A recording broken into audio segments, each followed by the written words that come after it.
काय होऊन बसला. पैसा बी गेला आणि विद्या बी गेली. माझं बाळपण गमावून बसलो पैशापायी म्या. त्या अनुपमाला मिळवण्यासाठी मारे नाटक करत होतो. आता तिला तरी मिळून काय मजा आहे म्हणा. चला आता अजितराव पुन्हा मुंबई गाठाया हवी. शेवटी आता उपेंद्र दादानं फेकलेल्या तुकड्यावरच समाधान मानावं लागणार.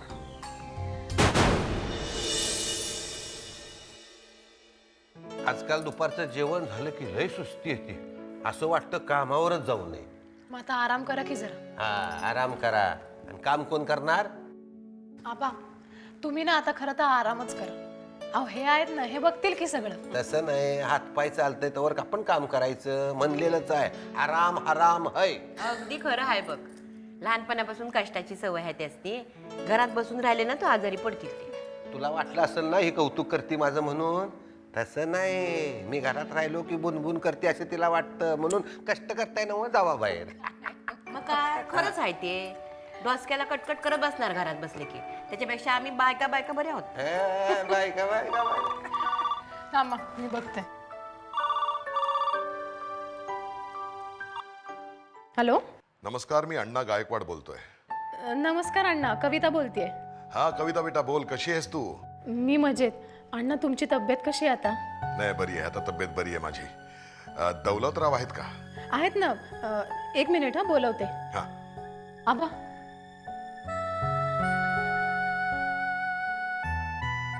नमस्कार अण्णासाहेब, तब्येत कशी आहे तुमची? हो नमस्कार नमस्कार, बरी आहे, तब्येत बरी आहे माझी. खरं तर मीच येणार होतो. अहो नाही नाही दौलतराव, तसं विशेष काही झालं नव्हतं मला. नाही पण तुम्ही म्हणताय ते बरोबर आहे. आता मात्र तुम्हाला मुंबईला यायला हवं. काय झालं अण्णासाहेब? मला जरा तुमच्याशी बोलायचं होतं. खरं म्हणजे मीच आलो असतो, पण आता काही दिवस तरी प्रवास करायचा नाहीये मला. अहो अण्णासाहेब, कशा पाहिजे लाजवताय? मी येतो की तिकडे. काय दौलतराव, इतकी वर्ष मी घराकडे लक्षच दिलं नव्हतं, तेव्हा आता काही दिवस तरी घरीच राहीन म्हणतोय. म्हणूनच मी अनुपमाला सुद्धा मुंबईतच राहायला सांगितलं आहे. त्यामुळे आता ती इथेच राहील. पण अण्णासाहेब. नाही दौलतराव, तुम्ही काळजी करू नका. अनुपमा आता या घरात राहील. ती या घराची मालकीण म्हणून मानानं. तिला आता इथे कसलाही त्रास होणार नाही. तुम्हाला कदाचित माहित नसेल, पण मित्तलांकडून आलेले पैसे देऊन तिने आमचं घर वाचवलंय दौलतराव. आमच्या घराण्याची प्रतिष्ठा शाबूत ठेवले अनुपमानं. काय सांगताय काय? म्हणूनच म्हणतोय, एकदा या म्हणजे आपल्याला सविस्तर बोलता येईल. बरं बरं, येतो मी. बरं आहे, मी वाट बघतो. ठेवू फोन? बरं बरं, नमस्कार. काय हो, काय झालं? मला मुंबईला बोलवलंय. म्हणाले अनुला मुंबईतच ठेवून घेणार म्हणून. आता हो. अनुन त्यासनी समजे पैसे दिले म्हण. अरे देवा. आबा जरा भीती वाटते. नाही म्हणजे पैशाचं काही नाही, त्याचा मोह तर नव्हताच आपल्याला कधी. पण आता अनुकडनं मतलब निघाल्यावर कसे वागवतील तिला हे लोक? कविता म्हणते ते बरोबर आहे. माझा तर त्यांच्यावर भरोसाच नाही बघा. नाही पण अण्णा म्हणले ते आता स्वतः मुंबईत राहणार आहेत, ते स्वतः लक्ष देणार आहेत म्हणून. अण्णा मागच्या टायमाला बी तसंच म्हणले होते.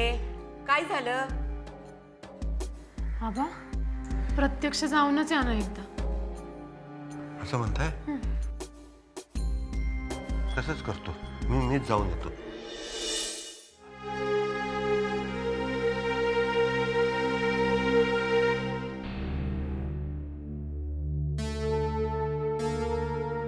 दादा अरे दादा, इथं माझा जीव पार घुसमटायला लागलाय बघा. म्या मुंबईला जाऊन येतो. काय मुंबईला? आणि मध्ये तर गेलतास ना मुंबईला?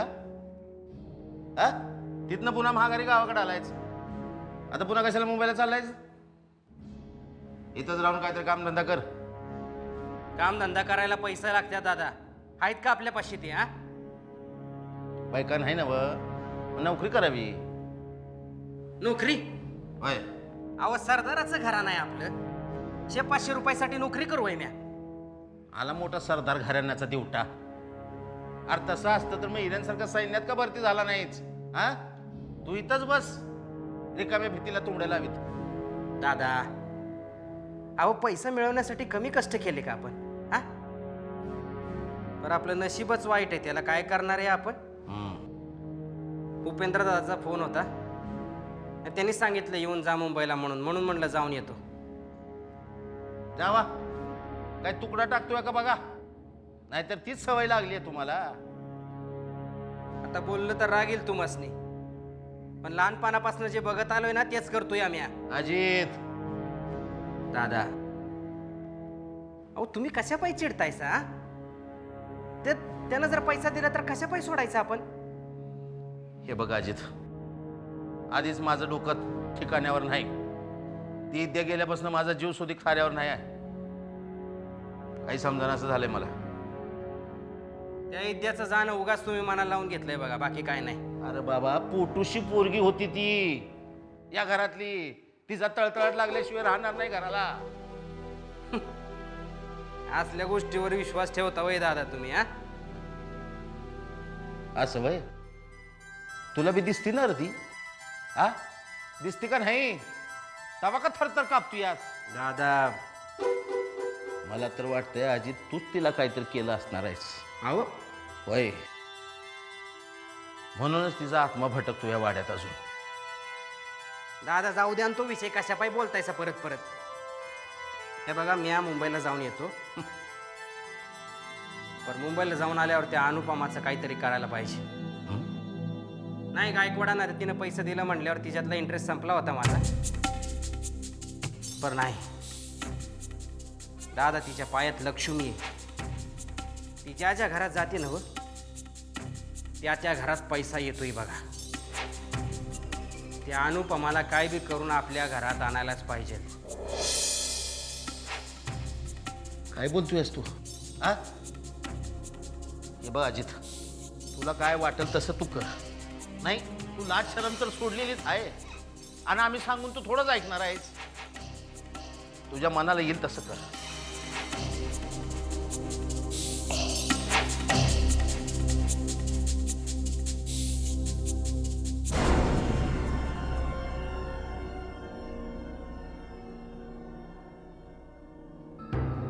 काय झालं भाऊजी? कसला विचार करताय? कसला नाही.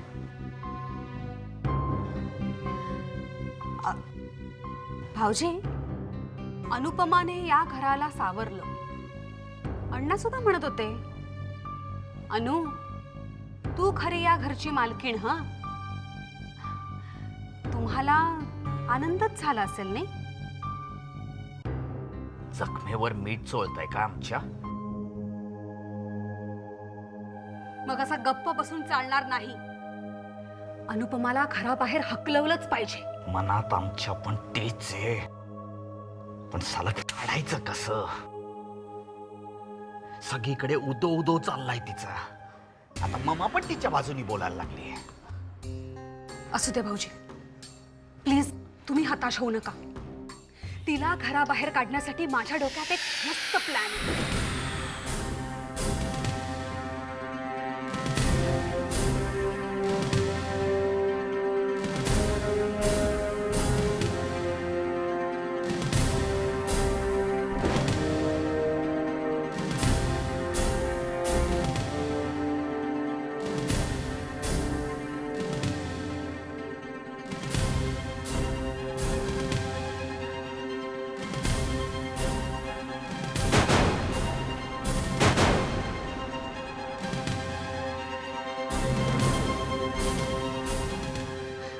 आहे प्लॅन मध्ये दम आहे. आम्हाला जाम आवडलाय हा प्लॅन. असंच करूया. अरे वा, एवढं हसायला काय झालं? अरे एवढं टेन्शन होतं, आता जरा रिलॅक्स झालोय आम्ही, म्हणून हसतोय. काय दीदी हो ना किती किती टेन्शन होतं. आपण हसणंच विसरलो होतो नाही का भाऊजी? हो हो महेंद्र, आता ना आपल्याला पूर्वीचे दिवस पुन्हा येणार आणि ते शक्य झाले आपल्या अनुपमामुळे. हो ना. झाली रे आमच्याकडनं.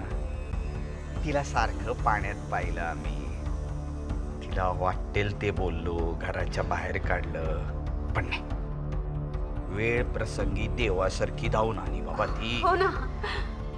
चला उशिरा का होईना आपण तुम्हाला उपरती झाली हेही नसे थोडं की. नाही नाही, आम्ही आता प्रॉमिसच देतो तुम्हाला, या घरात पुन्हा तिला कधीच त्रास होणार नाही.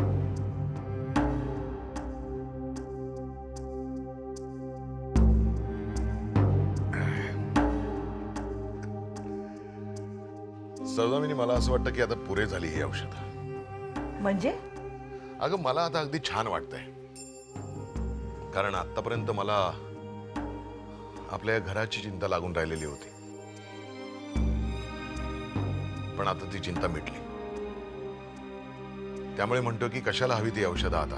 काय खरंय, गेले काही महिने आम्ही कसे काढलेत आमचे आम्हालाच माहिती. सगळ्या वाटा बंद झाल्या होत्या, पण अनुपमाच्या रूपाने देव भेटला आम्हाला. पण याच अनुपमाचा तू राग राग करायचीस. तिला कायम कमी लेखलंस तू सौदामिनी. चुकलंच आमचं. खोट्या प्रतिष्ठेच्या कल्पनांना बळी पडलो आम्ही. पैसा हे सर्वस्व मानत आलो. खरंय, पैसा हे सर्वस्व नसतं.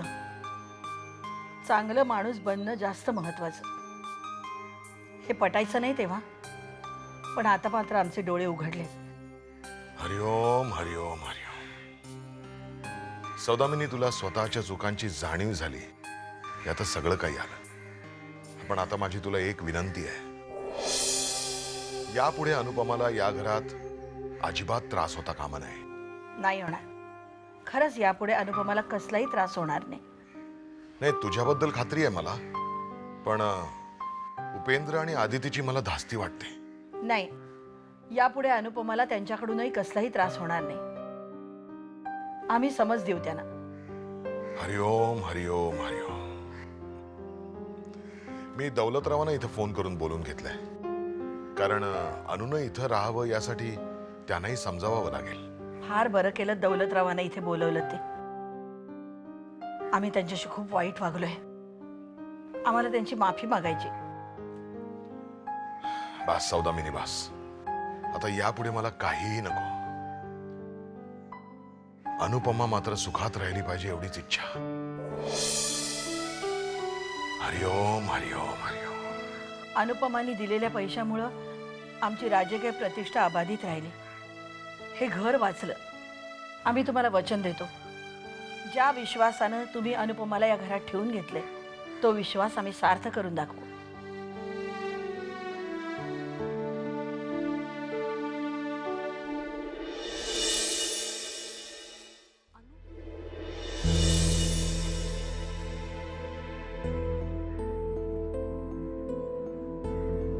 वहिनी, काय झालं?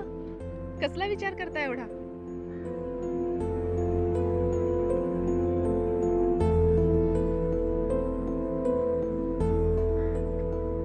वहिनी, तुम्ही रागावलाय का माझ्यावर? मला खरं सांग अनु, तू असं का केलंस? काय केलं मी? अनु, तू जरा तरी विचार करायला हवा होतास हे असं करताना. त्यात विचार करण्यासारखं काय आहे वहिनी? आपल्या घराला पैशांची गरज होती ना. जेवढी गरज होती तेवढेच पैसे द्यायला नकोत का? का सगळ्या चेक्सवर सह्या केल्यास तू? त्या परिस्थितीत मला जे योग्य वाटलं ते केलं मी. पण स्वतःचा विचारच तू करणार नाहीयेस का? तुझ्या भविष्याचं काय? अगं, तू थोडी तरी रक्कम स्वतःसाठी काढायला हवी होतीस. एवढे पैसे हवेत कशाला जवळ? वहिनी, मला असं वाटतं की जेवढे जास्त पैसे आपल्याकडे येतात ना, तेवढ्या कटकटीही बरोबर येतात. आता निदान पैशासाठी कुणी मला त्रास तरी देणार नाही. त्यासाठी तुला या घरात राहून दिलं तर ना? वीरेनला दिलेलं वचन मी पूर्ण करू शकले ह्याचंच समाधान आहे मला. पण या समाधानाची फार मोठी किंमत मोजावी लागली आहे तुला अनु. काही गोष्टींचं मोजमाप पैशात नाही करतायत. आपल्या माणसाच्या सुखासाठी सर्वस्वाचा त्याग करावा लागला ना तरी चालेल, पण मागे हटायचं नाही असं आबांनीच शिकवलंय मला. मला त्रास झाला याचं दुःख करण्यापेक्षा घरच्यांच्या चेहऱ्यावर हसू आहे याचाच मला आनंद आहे.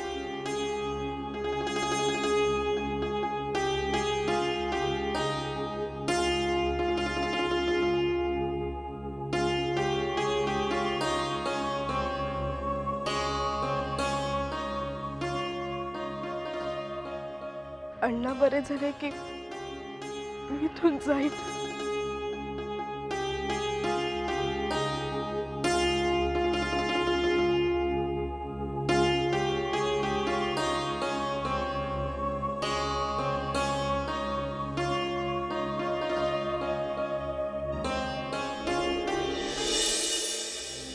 मम्मा